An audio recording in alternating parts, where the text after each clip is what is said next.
It seems like the focus of the stories is very much opposite. The focus of the other myths, they're very much more man-centered, Mm. because the conclusion ends up being basically that the gods need us more than we need them.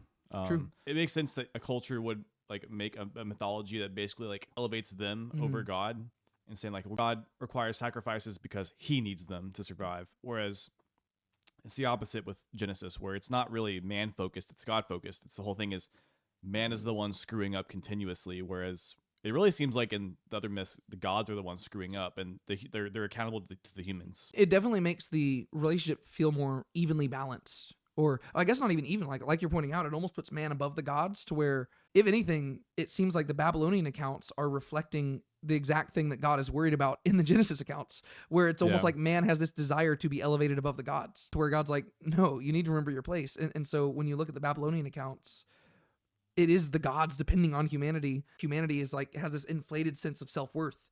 Whereas when you read the Genesis account, the thing that sticks out to me is like, I don't get why God is even bothering with humanity, Yeah. because they have nothing to offer him, right? He's constantly giving, giving, giving, and they're just constantly messing things up. Let's say that the audience of the time, so the Israelites in the wilderness, if they're aware of these other stories, especially, this has something to say to them about Yeah. how God is different from the gods of Canaan, the gods of Egypt, because that's not how God functions. And also, whenever God does ask for sacrifices in the Torah for the people of the time, they need to realize that it's not because God depends on them. It's because he just asked for their obedience and for a relationship with them. So that's going to affect how they interpret Torah, how God is shaping how he relates to man versus how the other cultures do.